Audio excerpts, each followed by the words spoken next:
जय भद्रकाली कोयलक देवी, जय मैथिली, जय मिथिला, जय बिहार, जय भारतवासी।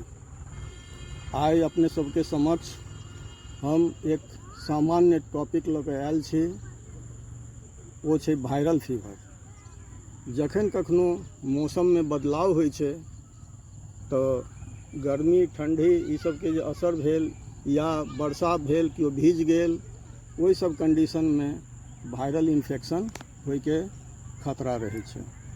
और एक आदमी के अगर ई वायरल इन्फेक्शन भऽ गेल तो घर में जखन ओ जेता तो बाकी जे सदस्य ओहि घर में रहै छथि हुनको सबके होइके संभावना बहुत बेसी बढ़ि जाइ छनि। वायरल इन्फेक्शन हेतै केकरा बेसी?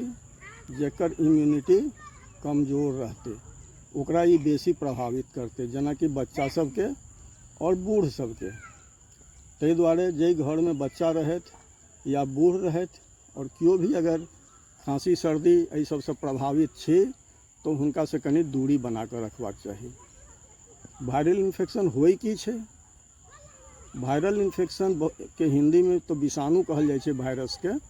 तो जखन कखनो एकर इन्फेक्शन हैत तो सामान्य खांसी हैत, सर्दी रहत, नाक से पानि जायत, आँखि से पानि जायत, सिर में अत्यधिक दर्द रहत, बदन में दर्द रहत, मांसपेशी में बहुत दर्द हैत और बहुत तेज बुखार हैत, बदन टूटैत रहत और केकरो केकरो उल्टी दस्त सेहो भऽ सकैए। तो ओहि कंडीशन में की करी की नहीं करी? तो एकर इलाज की छै जे सिंपल पैरासीटामोल के टैबलेट एक गोली 4-4 घंटा पर लेके आ यदि बुखार नहीं रहल, बदन दर्द नहीं रहल तो ओहि समय में पैरासीटामोल नहीं लेलहुँ। लेकिन देखल जाइ छै प्रायः जे लोग दुकानदार के लेल लग गेल, डॉक्टर हर जगह उपलब्धो नहीं छै और डॉक्टर के फीसो देबक से सस्ता लोग बुझे छै जे 25-50 टका के दवाई लऽ ली वही से काज चलि जायत। ओहि में होइ की छै जे वो 2टा गोली पैरासीटामोल या ओकर समकक्ष कोनो भी आ ताहि के अलावा 2टा एंटीबायोटिको दऽ दै छथिन। तो एहि में एंटीबायोटिक के कोनो रोल नहीं छै। वायरस बैक्टीरिया नहीं छिए, जे बैक्टीरिया रहते तो एंटीबायोटिक काज करते, लेकिन चूंकि वायरस छै। शुरुआत के 2-3 दिन बुखार बहुत बेसी रहत, 103-104 डिग्री एफ पर रहत। तो ओहि में की होइ छै, लोग बेसी घबरायल रहै छै जे बुखार उतरि नहीं रहल है, बुखार उतरि नहीं रहल है। तो बुखार उतरत अपने आप 2-3 दिन के बाद वो धीरे धीरे असर हैत, लागत जेना कि दवाई काजे नहीं कर रहल है, पैरासीटामोल काजे नहीं कर रहल है। तो से बात नहीं होइ छै। शुरू में पीक बेसी रहै छै टेम्परेचर के, फिर धीरे धीरे डाउन होइ छै। और एक बात छै जे जतेक बेसी टेम्परेचर रहत वो वायरस के खत्म करे में सेहो सहायक होइ छै। जे टेम्परेचर रहला से वायरस मरै छै तो ओहो एक तरह के ओहो ट्रीटमेंटे भेलै। तैं थोड़ बहुत बर्दाश्त करी और बच्चा में कनेक रिस्क कम ली। एहि दुआरे जे अगर छोट बच्चा है, 5 साल से कम के बच्चा है और अगर ओकर बुखार 102-103 के आसपास भऽ जाइ छै तो ओहि कंडीशन में चमकी बीमारी होइ के डर रहै छै बच्चा में। सिंपल फेब्राइल कन्वल्सन ओकरा कहल जाइ छै। तो चमकी बीमारी होइ छै, लोग घबरा जाइ छै जे बच्चा के मिर्गी जकाँ चमकी आबऽ लगलै, बेहोश भऽ गेल, आदमी लते पते जे छै से डॉक्टर लग भगैया। तो से नहीं, जखने बुखार होय तो ओकरा की करी तो पैरासीटामोल के सिरप दिए डोज के हिसाब से, कोनो डॉक्टर से संपर्क कऽ और कोल्ड स्पॉन्जिंग करी। ओकरा जे छै से ठंडा पानी से ओकर कोल्ड स्पॉन्जिंग करैत रही, जैसे कि ओकर बुखार डाउन हो जाए। यह टा एकर ट्रीटमेंट छै। एंटीबायोटिक बिल्कुल नहीं ली। हम दुकानदार भाई सबसे आग्रह करबनि जे पैरासीटामोल अहाँ भरपूर डोज में दियन, ओहि में नहीं कमी करियन। एंटीबायोटिक के एकोटा टैबलेट नहीं दियन, ओहिसँ अहाँ रेजिस्टेंस बढ़ा रहल छियै।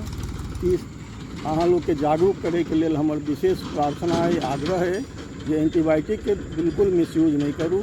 एहिमे की होइ छै कखनो जे बाद में जखन 3-4 दिन 5 दिन भऽ जाइ छै, 5 दिन आब नहीं ठीक भेल, तखन एंटीबायोटिक के रोल अबै छै जे भऽ सकै छै जे ओ केकरो निमोनिया में डेवलप भऽ जाए।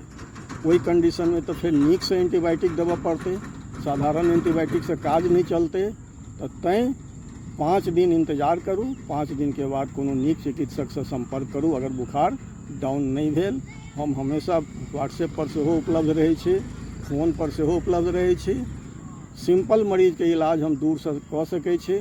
बेसी सीरियस भेला पर अहाँ कोनो नीक चिकित्सक से इलाज करवाएब अगर हम उपलब्ध नहीं रही तो। बहुत बहुत धन्यवाद। जय हिंद, जय भारत, जय मैथिली, जय मिथिला। चूँकि वायरल इन्फेक्शन है, एहि पर एंटीबायोटिक के कोनो असर नहीं होइ छै। ई अपने आप अहाँ के 5 से 7 दिन के अंदर में पूरा सिम्टम फ्री भ जायत, सब चीज ठीक भ जायत। बात रहल जे तकलीफ बेसी रहै छै, तो एहि तकलीफ से बचै के लेल पैरासीटामोल के उपयोग करूँ। एडल्ट के डोज छै 650 mg के टैबलेट। हर 4 घंटा या 6 घंटा पर जखन जखन बुखार चढ़ि जाए एकटा के खा लिया। बीच में नाक से अगर बहुत पानी जा रहल अछि तो लीवोसेट्रिजिन के टैबलेट अबै छै, वो 1 गोली रोज के हिसाब से 3 से 4 दिन लिया, उस नाक से पानी बहनाई बंद भ जायत। केकरो केकरो सिम्टम होइ छै जे पेट खराब, उल्टी दस्त सेहो हुआ लगे छै वायरस के कारण, खास करके बच्चा में बेसी।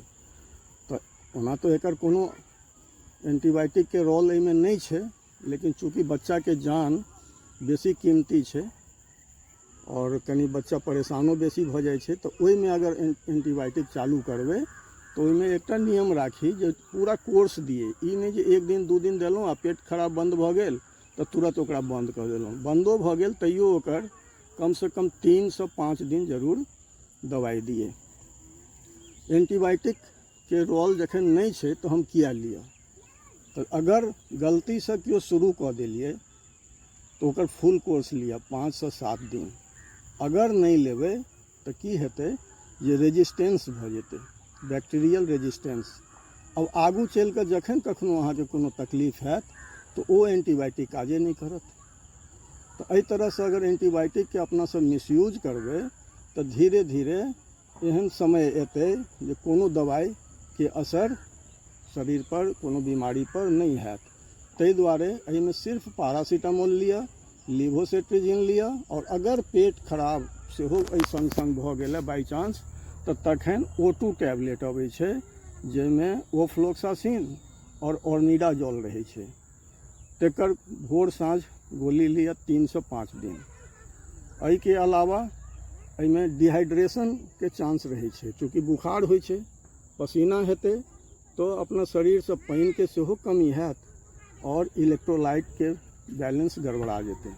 तो ओहि के लेल इलेक्ट्रल पाउडर के उचित मात्रा में घोरि कऽ 1 पुड़िया के 1 लीटर पानी में घोरि कऽ राखू और बीच बीच में ओकरा पीबैत रहू। तो बुखार तो बहुत तरह के होइ छै, ताहिमे वायरल फीवर एकदम सामान्य छै।